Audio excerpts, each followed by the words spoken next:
Because it is fun. What is fun? Mary smiled. This was going to be a long lesson, but an important one. Nina Hall was painting murals for the alien refugees. She discovered that art was a universal language, even for species that had never seen art before. "What is the purpose of this painting?" asked a butterfly-like alien from a world where everything was gray. "There is no purpose," Nina said. "It just exists because I wanted to make something beautiful." Beauty serves no function. That is what makes it beautiful. The alien stared at the painting for a long time. Slowly, tears began to form in its large eyes. It was the first time in its life that it had seen something that existed just to be wonderful. Overlord Vextar was still on his flagship, but everything had changed. He was learning to make decisions based on feelings instead of logic. It was the hardest thing he had ever done.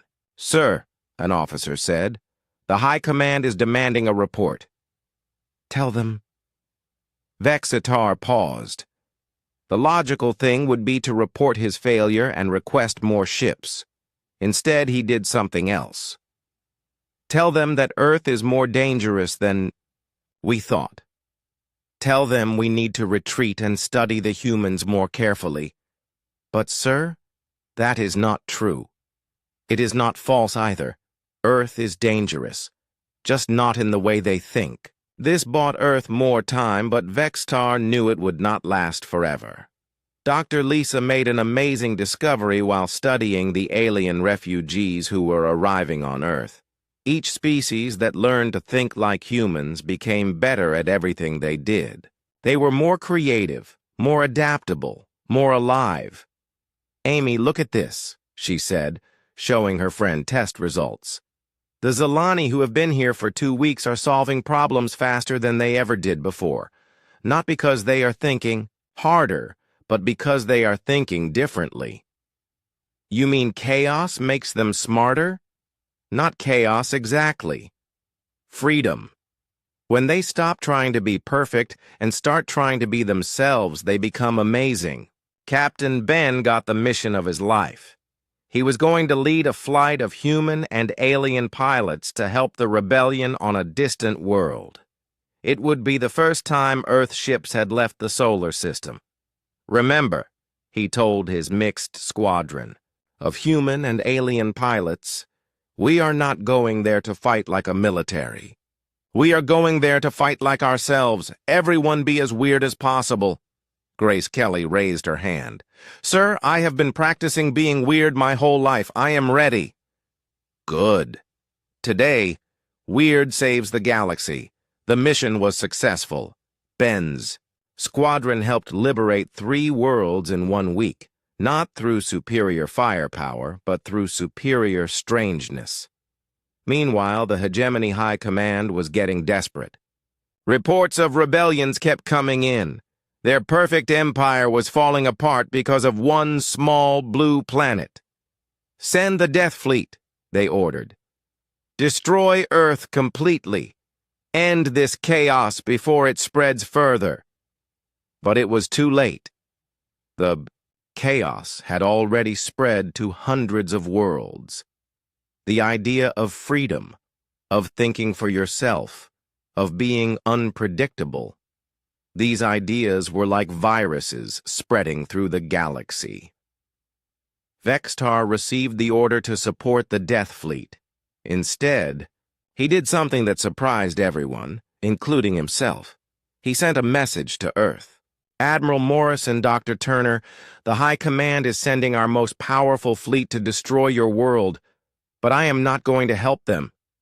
In fact, I am going to help you." "Why?" Jack asked. "Because for the first time in my life, I am choosing what I want to do instead of what I am supposed to do, and I want to help my friends."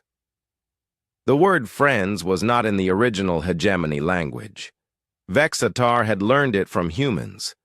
The final battle was unlike anything the galaxy had ever seen. The Hegemony Death Fleet was massive and powerful, but it faced something they had never encountered before. An alliance of free species fighting together. Humans fought alongside Zalani. Former Hegemony soldiers fought against their old commanders. Robots learned to disobey their programming. Artists painted battle plans. Musicians used sound as weapons. Children solved tactical problems by playing games. The Death Fleet expected to fight a war. Instead, they faced a carnival of chaos that somehow worked perfectly. In the end, the Death Fleet surrendered. Not because they were defeated, but because they were confused. Half their own soldiers had joined the rebellion after seeing what freedom looked like. The Hegemony Empire collapsed in less than a month. 47 worlds became free. Species that had been slaves for centuries learned to laugh, to play, to make art, to be silly, to be themselves. Earth became the center of the new Galactic Alliance, but it was not a government like the old empire. It was more like a huge, chaotic family where everyone was different and everyone belonged. Admiral Jack Morrison, now promoted to Fleet Admiral, led the first diplomatic mission to make contact with new species. His job was not to conquer them, but to teach them that they could be free. Dr. Lisa Turner became the first director of xenological relations. Her job was to help different species understand each other. She discovered that every species had their own special way of being unpredictable. Captain Ben Collins, now Admiral Collins, commanded the Freedom Fleet, ships from dozens of different worlds, all painted in bright, impossible colors and flown by pilots who made up new rules as they went. President Kate Sullivan was elected as the first president of the Galactic Alliance. She ran her administration from a different planet each month because she liked to travel and meet new people. The former Overlord Vextar became something that had never existed before, a reformed dictator. He spent his time traveling the galaxy, teaching other former Hegemony officers how to be free. It was hard work, but he was learning to enjoy hard work that helped others. Dr. Amy Watson opened the first Galactic University of Chaos Studies, where beings from across the galaxy came to learn the science of being unscientific. And on Earth, life went on. Children played in parks. Teachers taught students to think for themselves. Artists made beautiful things for no reason. Mechanics built impossible machines. People fell in love, told jokes, sang songs, and did all the wonderfully illogical things that make life worth living. The galaxy was a much more interesting place now. Instead of one gray empire where everyone had to think the same way, there were thousands of worlds where billions of beings were free to be themselves. Sometimes ships from distant worlds would visit Earth, just to see the planet that had accidentally saved the galaxy by refusing to surrender, and every visitor learned the same lesson that Overlord Vextar had learned in that first meeting with Dr. Lisa Turner. The most powerful force in the universe is not logic or weapons or technology. It is the simple, beautiful, chaotic, wonderful refusal to be anything other than yourself. And that is a lesson that no empire, no matter how powerful, can ever conquer. Major Tony Rodriguez was playing chess with captured alien soldiers. The aliens were good at chess until Tony started making moves that made no sense. Then they lost every game. All over Earth, humans were doing what they always did. They were being human. And for the first time in galactic history, that was enough to change everything. Back on the alien flagship, Vexatar made a decision that would shock the galaxy. Dr. Turner, Admiral Morrison, I am going to do something that has never been done in Hegemony history. What is that? Jack asked. I am going to learn how to be unpredictable, and for the first time since arriving at Earth, Overlord Vextar did something completely illogical. He smiled. Overlord Vextar's smile was the strangest thing Admiral Jack had ever seen. It looked wrong on the alien's face, like he was trying to do something his body was not designed for. "Did you just smile?" Dr. Lisa asked. "I think so. Is this how it is done?" Vexatar's mouth moved in ways that looked painful. "It takes practice," Lisa laughed. "But you are getting the idea." What happened next shocked everyone, including Vexatar himself. He laughed. It was a weird, mechanical sound, but it was definitely a laugh. Reports kept coming in from across the galaxy. The Hegemony Empire was crumbling. 47 worlds were in revolt, and they were all fighting like humans now. "Overlord," an officer said, "what are your orders?" For the first time in his life, Vextar did not have orders. He did not know what to do next. And instead of making him angry, this felt interesting. "I do not know," he said. "What do you think we should do?" The officer stared at him. Hegemony officers never gave opinions. They only followed orders. I do not know either, sir." "Then, let us figure it out together." Dr. Lisa watched this conversation with amazement. The most powerful alien in the galaxy was learning to be human. But then Vextar's expression changed. "Dr. Turner, Admiral Morrison, I must warn you. Even though I am changing, the Hegemony High Command will not accept this. They will send more fleets.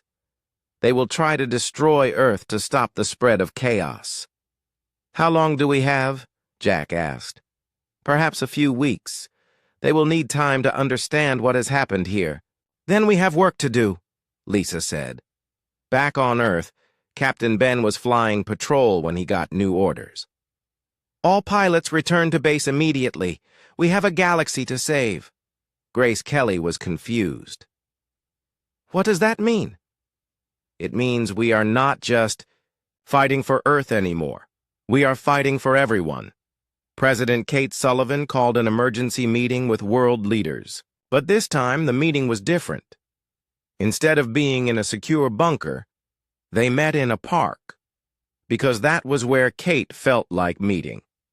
"Ladies and gentlemen," she said, "we have accidentally started the biggest revolution in galactic history. Alien species everywhere are learning to think like humans. They are fighting for their freedom." "What do we do now?" asked the British Prime Minister. "We help them," Kate said simply. Dr. Amy Watson was working on a new project. She was trying to figure out how to teach other species to be more human. Not physically, but mentally. The key, she told her team, is not to teach them to think like us. It is to teach them that they do not have to think like anyone else. They can think like themselves. Major Tony Rodriguez got a new assignment. He was now in charge of training alien rebels who were coming to Earth. Escaped slaves from conquered worlds were sneaking past hegemony fleets to learn human fighting techniques. The first group arrived on a damaged ship. They were called the Zelani, and they looked like tall blue humans with silver eyes. "We heard about your victories," their leader said. "We want to learn to fight like humans." "Fighting like humans is easy," Tony said. "Just forget everything. You know about fighting and do whatever feels right." "That makes no sense." "Exactly. You are learning already." Frank Davis opened a school for alien mechanics. He taught them how to build machines that worked even though they should not work. His first student was a robot-like alien who had escaped from a hegemony factory world. "The secret," Frank explained while building a car that ran on laughter, "is not to think about whether it will work. Just build what feels right and worry about the details later." "But this violates 17 laws of physics," the alien student said. "Only 17? I usually violate at least 20. Teacher Mary Johnson had the strangest class in the world.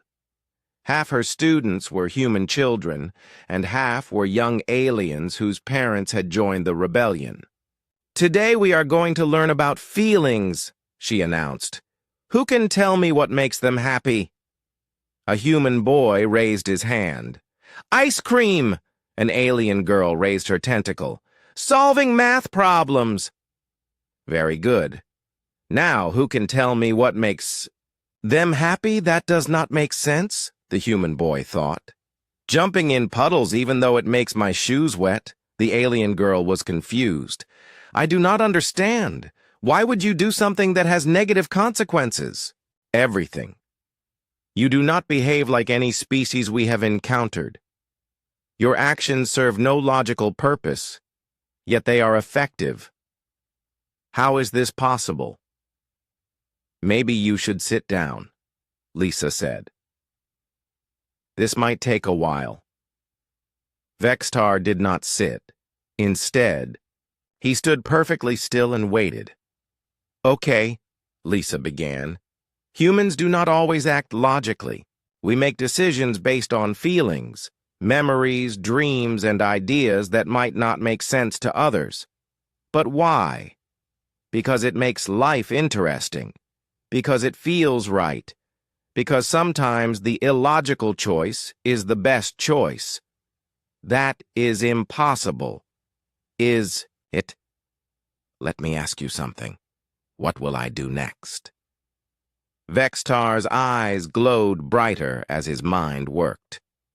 You will continue explaining human behavior in a logical sequence. Instead, Lisa started singing a song her mother used to sing to her when she was little. It was about flowers and sunshine and had nothing to do with war or aliens. Vextar stared at her. Why did you do that? Because I felt like it. Because the song makes me happy. Because I wanted to show you that humans do not always do what makes sense. But it serves no purpose. Wrong. It served several purposes. It made me feel better. It confused you. And it proved my point.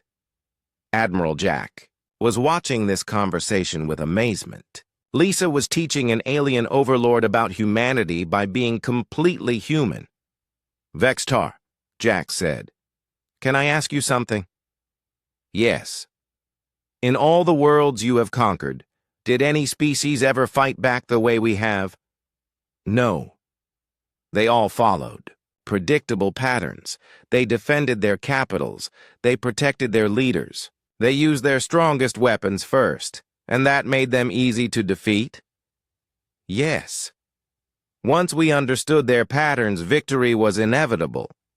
But we do not follow patterns. No, you do not. And that is what I do not understand. Dr. Lisa had an idea. Vextar, I want to try an experiment. I want you to predict what I will do next. Very well. You will ask me a question. Lisa did something completely different. She took off her shoe and threw it at the wall. Then she hopped on one foot 3 times and recited the alphabet backwards. Vexatar's eyes flickered. That was... Why did you do those things? I do not know. I just felt like it. But you must have a reason. The reason is that I wanted to. That is enough for humans.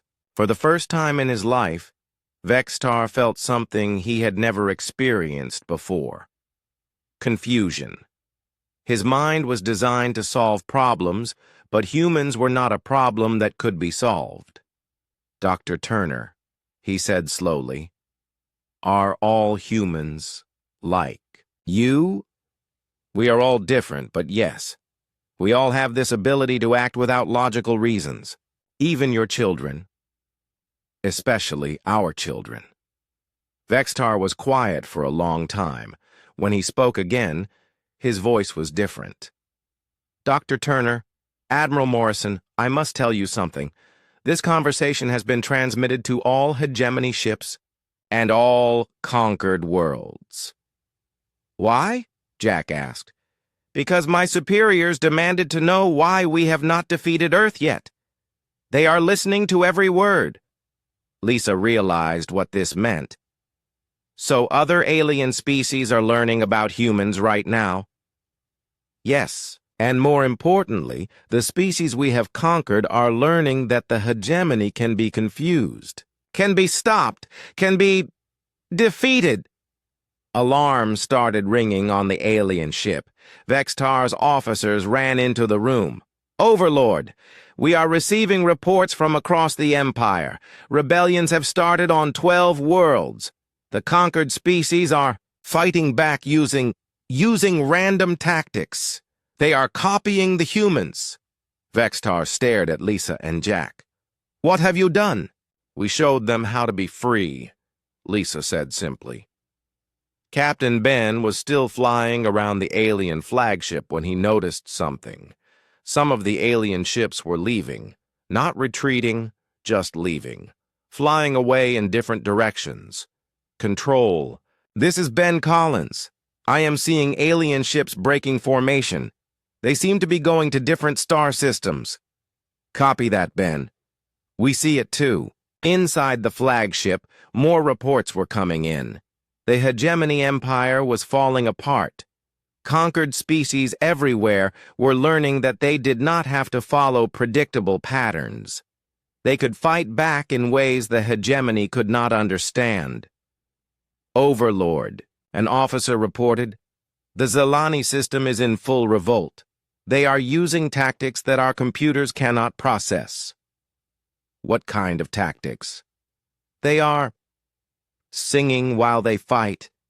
They are painting their ships in random colors. They are attacking targets that have no strategic value. They are acting like humans, Vextar said quietly. More reports came in. The rebellion was spreading faster than the hegemony could respond. 47 conquered worlds were learning that chaos was stronger than order, that feelings were more powerful than logic, that being unpredictable was the ultimate weapon. Dr. Turner, Vextar said, your species has done something that should be impossible. You have taught other species to think like humans. We did not mean to start a galactic revolution, Lisa said, but you did. By simply being yourselves, you have given hope to billions of enslaved beings. Admiral Jack was starting to understand the bigger picture. Vextar, what happens now? I do not know. For the first time in my life, I cannot predict what will happen next. How does that feel? Vextar was quiet for a moment. Terrifying and strangely exciting. Welcome to being human, Lisa said with a smile.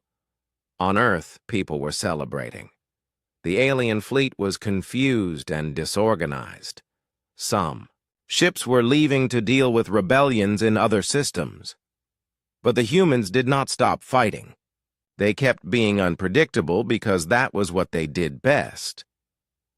Mary Johnson's students were teaching alien soldiers how to play hopscotch. The aliens were trying to figure out the tactical purpose of hopping on one foot. Frank Davis had built a machine that made random noises. It served no purpose except to annoy alien equipment. Nina Hall was painting a portrait of Overlord Vextar, but she painted him smiling, which confused every alien who saw it because their leader never smiled. One of the kids, a boy about 12 years old, stopped dribbling his ball. Beats me, dude. Want to play basketball? Vextar stared at the child. Do you not know who I am? I am Overlord Vextar, conqueror of 47 worlds. Cool, the kid said. I am Jimmy. I am conqueror of this basketball court. So, want to play or what? For the first time in his life, Vextar did not know what to say. Meanwhile, all over the world, humans were doing what humans do best, being completely unpredictable. In Australia, A surfer was teaching alien soldiers how to surf, then pushing them off the board when they were not looking. In Canada, people were being so polite to the aliens that the aliens could not figure out if they were being insulted or welcomed. In Mexico, a mariachi band was following a group of alien soldiers around, playing music that made their helmets vibrate until they had to take them off. Teacher Mary Johnson had turned her school into a resistance base, but not the way anyone expected. Her students were studying the aliens and finding ways to confuse them. "Class," she said, "today we are going to learn about alien psychology. Who can tell me why our enemy is having trouble with us?" A little girl raised her hand. "Because they think too much?" "Very good, Sarah. They think everything has to make sense. But humans know that some of the best things in life do not make sense at all." "Like what?" asked a boy. "Like laughing when you are scared. Like helping strangers for no reason. Like fighting impossible battles because it is the right thing to do." Mechanic Frank Davis was in his garage, building weapons that should not work, but somehow did. He took a lawnmower, added rockets, and turned it into a tank. He took a microwave, changed some wires, and made it jam alien communications. "The trick," he told his neighbor, "is not to think about whether it will work. Just build it because it feels right." His neighbor looked at Frank's latest creation, a washing machine that shot fireworks. "That is the most ridiculous thing I have ever seen." "Thanks," Frank said proudly. Artist Nina Hall was painting murals on buildings all over the city. The paintings looked like random colors and shapes, but they were actually codes that human resistance fighters could read.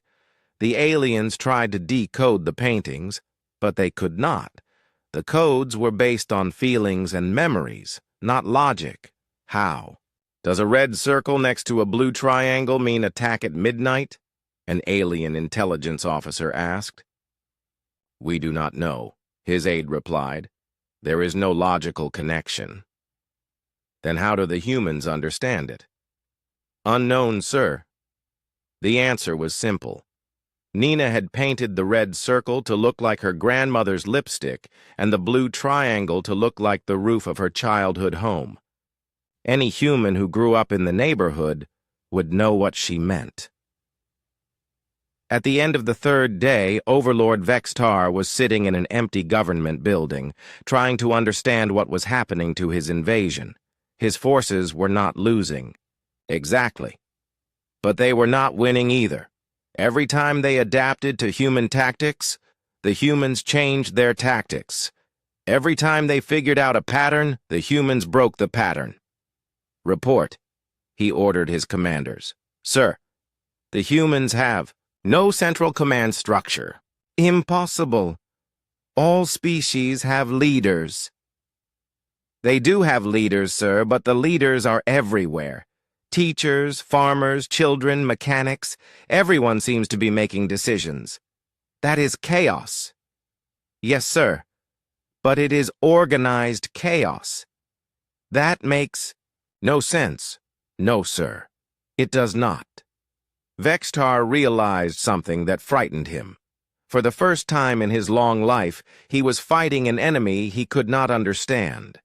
And if he could not understand them, he could not defeat them. Somewhere in Kansas, President Kate Sullivan was having dinner with a farm family, planning the next phase of Earth's defense. She did not know it yet, but she was about to get a very interesting visitor. Something had never happened before in the history of the hegemony. Overlord Vextar was asking for a meeting, not to accept surrender, but to understand why he could not win. Admiral Jack Morrison got the message on his ship. "Sir, the alien leader wants to talk. He says he will meet with you and Dr. Turner on his flagship." Jack looked at his officers. This was very strange. "Why would he want to talk now? We have been fighting for 5 days. Maybe he wants to surrender? Suggested one officer. Jack shook his head. No, something else is happening here. Dr. Lisa Turner was excited about the meeting. She had been studying the captured alien soldier for days. She was learning how different. Their minds were from human minds. Zek Hall, she said to the alien prisoner. Your leader wants to meet with us. Why? The alien looked confused, which was strange because aliens never looked confused. I do not know. Overlord Vextar has never asked to meet with a species before conquest. This is unprecedented. What does that mean? It means something that has never happened before. In our language, there is no word for it because it was not supposed to be possible. Lisa realized this was bigger than just a war. The humans were doing something that was changing the aliens in ways they had never experienced. Captain Ben Collins was flying escort for the ship carrying Admiral Morrison and Dr. Turner to the alien flagship. Grace Kelly was flying next to him. Ben, Grace said over the radio, I have a weird feeling about this. Good weird or bad weird? I do not know. That is what makes it weird. That was a very human thing to say. Aliens would never trust a feeling they could not explain. But humans did it all the time. The alien flagship was enormous. It was like flying into a metal mountain. Inside, everything was gray and perfectly organized. There were no decorations, no colors, no signs that living beings with feelings lived there. Admiral Jack and Dr. Lisa were escorted to a huge room where Overlord Vextar waited for them. He was taller than any human, with skin like metal and eyes that glowed softly. Admiral Morrison, Dr. Turner, I am Overlord Vextar. We know who you are, Jack said. The question is, what do you want? I want to understand your species. Lisa stepped forward. What do you want to know? The war had been going on for 3 days now. The aliens were getting more confused with each hour. They sent more ships, but that only made things worse. Overlord Vextar was angry. He had never seen anything like this before. His mighty fleet was being embarrassed by creatures who seemed to have no plan at all. I will go to the planet myself, he told his commanders. I will capture some of these humans and study them. There must be a logical explanation for their behavior. Major. Tony Rodriguez was having the time of his life. His crazy defense of New York was working better than he had hoped. The alien soldiers were strong and had good weapons, but they were completely lost. Tony was hiding in a playground when a group of alien soldiers walked by. He had set up his defense in the most unlikely place possible, a children's park with swings and slides. Why would humans defend this location? One alien soldier asked another. There are no military assets here. Perhaps it is a trap, the other replied, but it was not a trap. Tony just thought it would be funny to fight aliens on monkey bars. When the aliens came close, Tony's team attacked from inside the play equipment. Soldiers popped out of tunnel slides. Snipers fired from the top of the climbing dome. Someone had even hidden a rocket launcher inside the merry-go-round. The alien soldiers were excellent fighters, but they could not understand why humans would choose to fight in a playground. It made no sense to them, so they could not plan for it.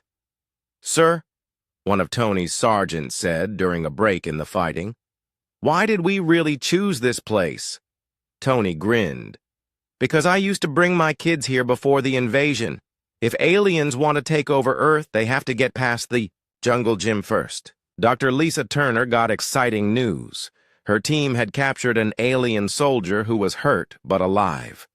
He was in her lab now, and she was trying to communicate with him. The alien was tall and thin with gray skin. His eyes were large and completely black. When he looked at Lisa, She felt like he was trying to solve a math problem. "Can you understand me?" Lisa asked. The alien made a sound like a computer humming. Then he spoke in perfect English.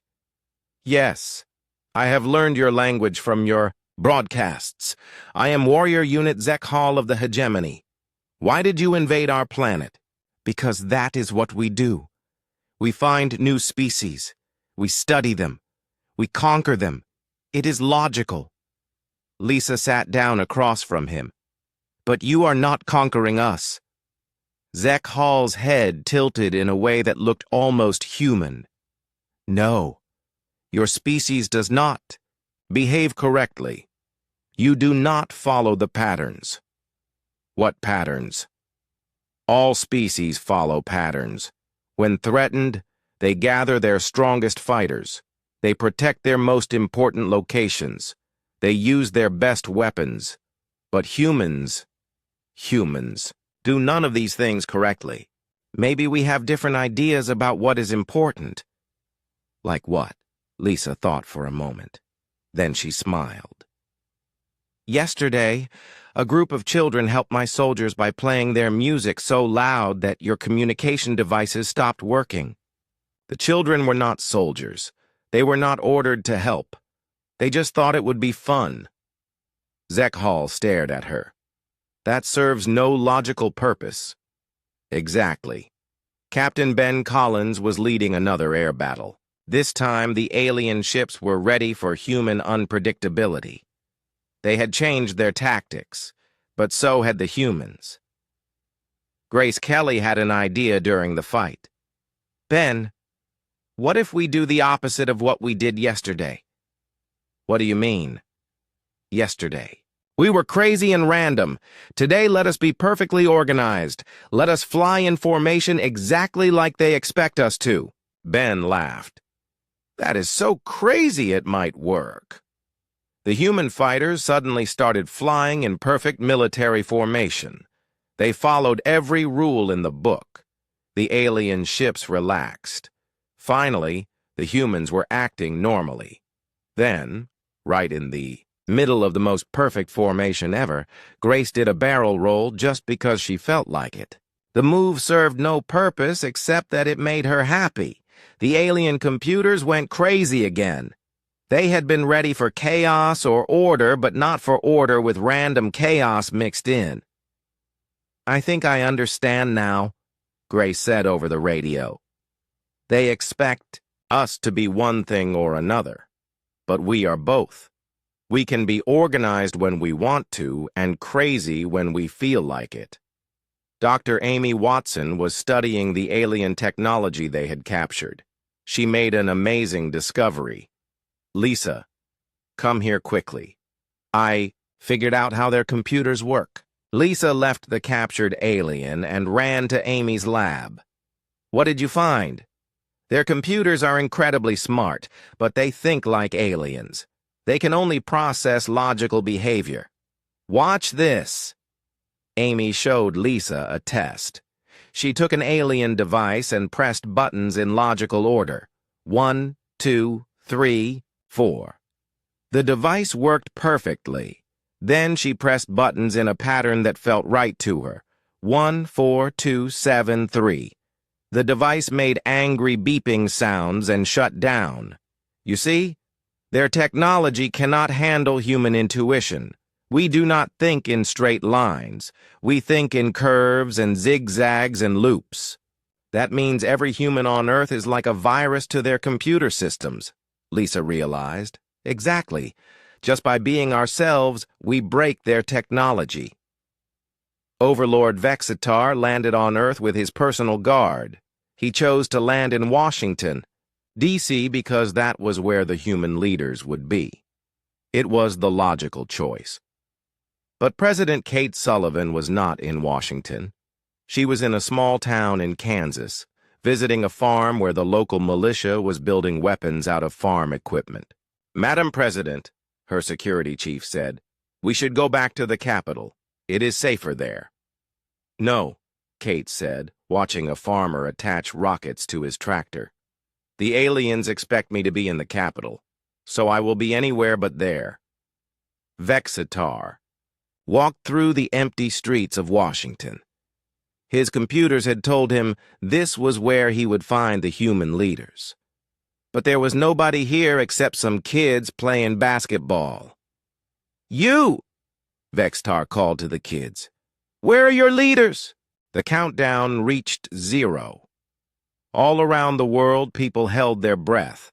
The aliens expected Earth's surrender message. Instead, they got something else. President Kate Sullivan appeared on every screen on Earth and broadcast into space. She looked straight at the camera and said 3 simple words. "Come and take it." Admiral Jack Morrison was ready.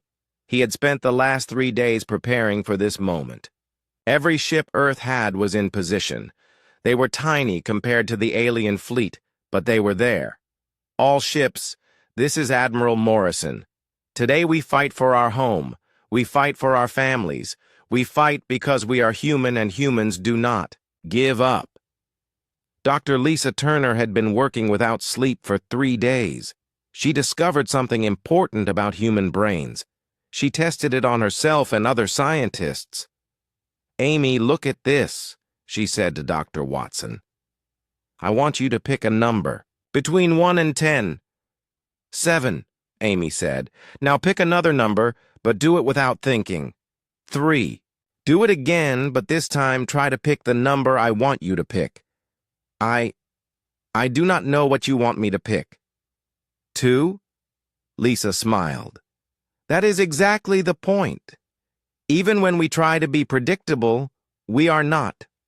Our brains work in ways that are impossible to predict." She showed Amy her research. Every other animal follows patterns. If you watch them long enough, you can guess what they will do next. But humans? We change our minds for no reason. We do things that are bad for us just because we feel like it. Meanwhile, Captain Ben Collins was in his fighter jet with his squadron. They had a crazy plan. Instead of fighting like a normal military, they were going to fight like humans. "Listen up," Ben told his pilots. "Forget everything you learned in flight school. Today we fly like maniacs." Lieutenant Grace Kelly was the youngest pilot in the squadron. She was scared but excited. "What do you mean, Captain?"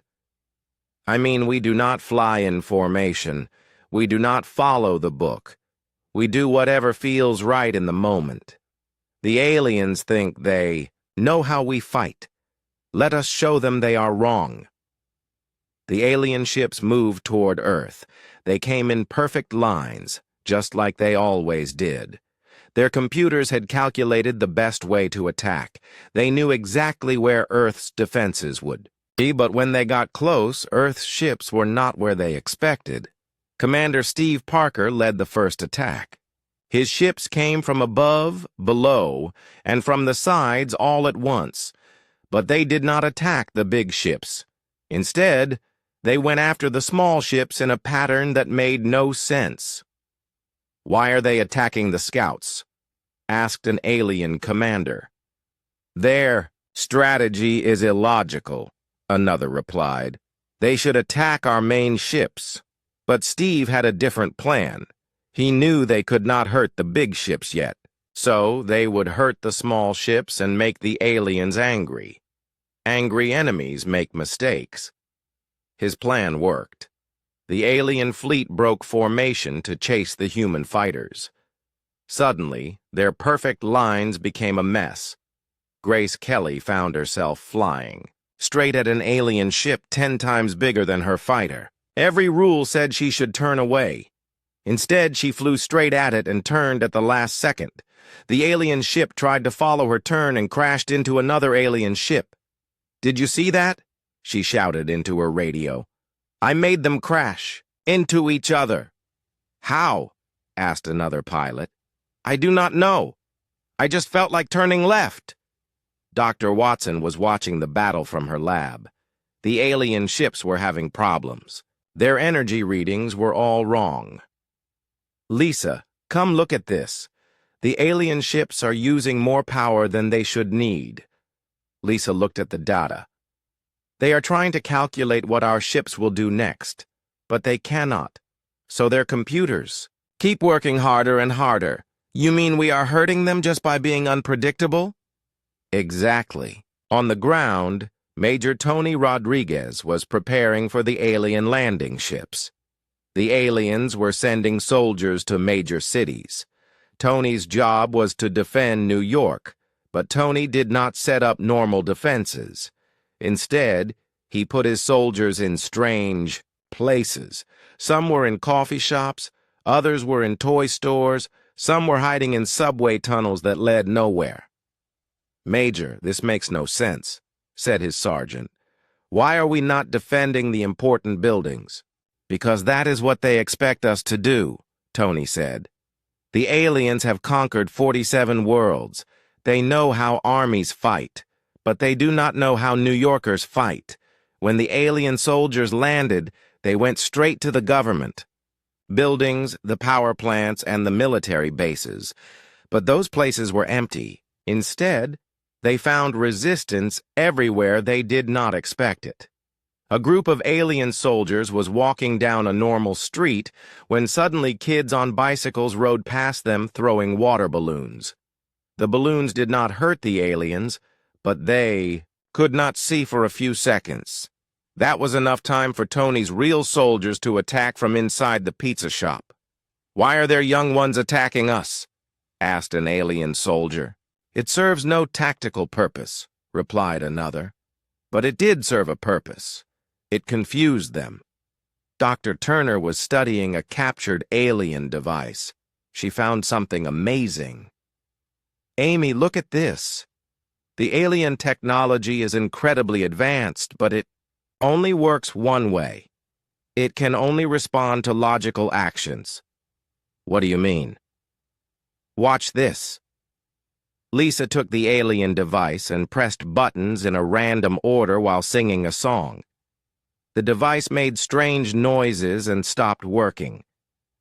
It cannot process illogical input, she realized. Their whole technology is based on predicting what will happen next. But humans do not follow predictions. Back in space, Admiral Jack was getting reports from all over the world. The alien invasion was not going as planned. Everywhere they landed, humans were fighting in ways that made no sense. In Japan, martial arts experts were using ancient fighting styles that had no pattern. In Brazil, soccer players were kicking explosive balls at alien ships. In Ireland, people were telling jokes so confusing that alien translators broke down. "Sir," his communication officer said, "we are getting a message from the alien flagship. They want to talk." Jack smiled. "Already? We have only been fighting for 6 hours." Overlord Vextar appeared on the screen. He looked frustrated. "Admiral Morrison, your species is not fighting correctly." "What do you mean?" Jack asked. "You are not following any known military strategy. Your actions serve no logical purpose. How can we defeat an enemy that does not follow rules?" "That is the point," Jack said. "We do not follow your rules because we do not know your rules. We make up our own rules as we go." "That is impossible. All species follow patterns. Have you ever met a species that sings while they fight?" Vextar paused. "No." "Have you ever met a species that tells jokes during battles?" "No." "Have you ever met a species that uses children's games as military tactics?" "No." "Then you have never met humans before." Grace Kelly was still flying her fighter when she got an idea. She called all the human pilots. "Everyone, let us do something really crazy. Let us fly in a pattern that looks like a flower." "That is the stupidest thing I have ever heard," said another pilot. "I love it." 20 human fighters started flying in a flower pattern around the alien ships. It served no military purpose at all, but it made the alien computers go crazy trying to figure out what the humans were planning. "They are forming a flower shape," reported an alien officer. "What does this mean?" "Analyze their pattern," ordered the commander. "We cannot, sir. There is no tactical advantage to a flower formation." "Then why are they doing it?" "Unknown, sir." The answer was simple. They were doing it because Grace thought it would be pretty. Dr. Watson made another discovery. The alien energy signatures were getting weaker. "Lisa, I think the aliens are running out of power. Their computers are working so hard to predict our actions that they are overheating." "You mean we are winning just by being ourselves?" "I think so." All over Earth, humans were being human. They were doing things that made no sense to anyone else. A teacher in London was having her students write poetry about defeating aliens. A chef in France was cooking food that smelled so good it distracted alien soldiers. A musician in Nashville was playing country music so loud that alien communication systems could not work. None of it made sense. All of it worked. At the end of the day, Overlord Vextar was staring at reports from 40 different battlefields. Everywhere, his forces were confused, frustrated, and losing ground to an enemy that should have been easy to defeat.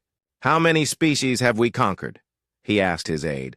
47, Overlord. "And how many of them fought like this?" "None, Overlord. They all followed predictable patterns." Vextar looked at Earth. For the first time in his life, he was not sure what would happen next, and that scared him more than any weapon ever could. The morning started like any other day. People went to work. Children played in parks. No one looked up at the sky until the shadows came. Admiral Jack Morrison was drinking his coffee on the space station New Haven when the alarms started screaming. He dropped his cup and ran to the main deck. What he saw made his heart stop. Huge ships filled the space around Earth. They were bigger than cities. There were hundreds of them. "How did they get here without us seeing them?" Jack asked his officer. "I don't know, sir. They just appeared, all at once." Down on Earth, Dr. Lisa Turner was working in her lab when every screen in the building went black. Then words appeared in every language on Earth. The message was simple and scary. "We are the hegemony. You will surrender in 72 hours, or we will destroy your planet."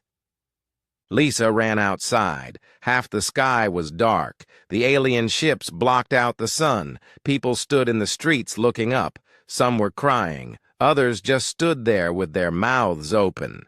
Captain Ben Collins was flying his fighter jet when the ships appeared. His radio went crazy with messages from other pilots. "What are those things?" someone shouted. "Are we under attack?" Ben looked at his radar. It showed more enemy ships than he could count. Each one was the size of a small moon. His fighter jet looked like a tiny bug next to them. "All pilots return to base now," came the order from command. But Ben saw something else. Small ships were leaving the big ones. They were coming down toward Earth. "Control, I see enemy scouts. Should I attack?" "Negative. Return to base." Tamaispupt did not listen. He was a fighter pilot. Fighting was what he did.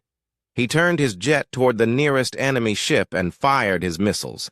The alien ship was fast, very fast. It moved in ways that should not be possible. Ben's missiles missed. Then the alien ship shot back. A bright blue beam almost hit Ben's jet. He rolled and dived and barely escaped. "This is Ben Collins. The enemy ships are fast but not impossible to hit. I repeat, they can be hurt." In the White House, President Kate Sullivan was in an emergency meeting.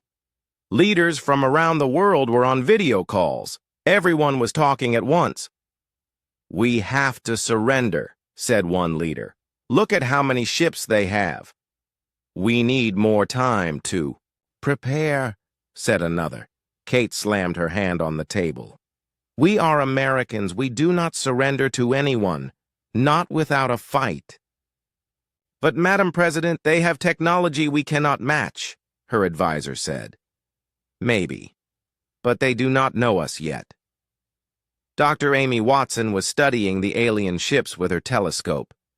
She found something strange. The ships gave off a weird energy. It made all the electronic devices near her lab act funny. Her computer kept turning off and on. Her radio played static. This energy should not do this, she said to herself. Their technology works different from ours. In space, Admiral Jack watched the alien fleet. They moved in perfect lines. Every ship was exactly where it should be. It was like watching a machine. They are too organized, he told his team. Real battles are messy. This is too clean. One of the big alien ships sent out a signal. Suddenly, every human on Earth heard a voice in their head. It was cold and without feeling. I am Overlord Vextar of the Hegemony. We have conquered 47 star systems. Your species is primitive. You have no chance against us. Surrender now, and some of you will live as our slaves. Fight us, and every human will die. The voice continued. We know how your kind thinks. We have studied many species. Before you, you will act like all the others. First, you will try to fight. Then you will realize you cannot win. Then you will beg for mercy. We have seen this 47 times before. But Overlord Vextar was wrong about humans. He had never met a species like them before. In New York, a young boy named Tim threw a rock at one of the alien scout ships flying overhead. The rock bounced off harmlessly, but Tim smiled. Take that, ugly space monster. In Texas, Farmer Joe Miller loaded his shotgun. Aliens want to take my land? They can try. In California, teacher Mary Johnson gathered her students. Class, we are going to learn about fighting bad guys today. All over the world, humans were not acting scared. They were getting angry. Captain Ben landed his jet and ran to the briefing room. Other pilots were already there. I engaged one of their scouts, he said. It was fast, but I could have hit it with more practice. Are you crazy? Another pilot asked. Those things are huge. So what? Big things fall harder when you knock them down. Admiral Jack got reports from around the world. The aliens had the same message everywhere: surrender or die. But the responses from humans were different everywhere. Some wanted to fight with guns. Others wanted to use computers. Some wanted to use old-fashioned tricks. Sir, his communication officer said, we are getting thousands of messages from people who want to help fight. Farmers, teachers, kids, old people. Everyone wants to do something. Jack smiled for the first time that day.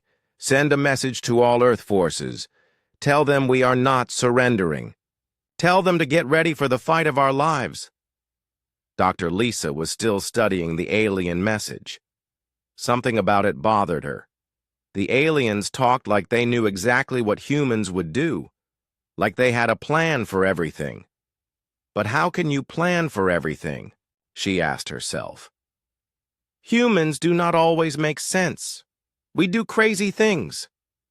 She looked at her computer screen showing the alien ships. They were still in perfect formation.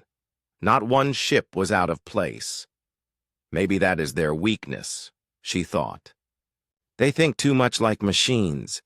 The 72 hours had started counting down. The aliens waited for Earth's surrender. They had never failed before. Every other species had given up when they saw the size of the hegemony fleet. But humans were different. Instead of surrender messages, the aliens received something else: music, art, movies, jokes, love songs, sports highlights, random videos of cats doing funny things. Overlord Vextar studied these transmissions in confusion. "What is the meaning of these signals?" he asked his officers. "We do not know, Overlord. They appear to serve no military purpose. Are they trying to confuse us?" "Unknown, Overlord." For the first time in his long life, Vexitar felt something he had never felt before: uncertainty. The countdown continued. 60 hours left, then 50. The aliens waited for surrender.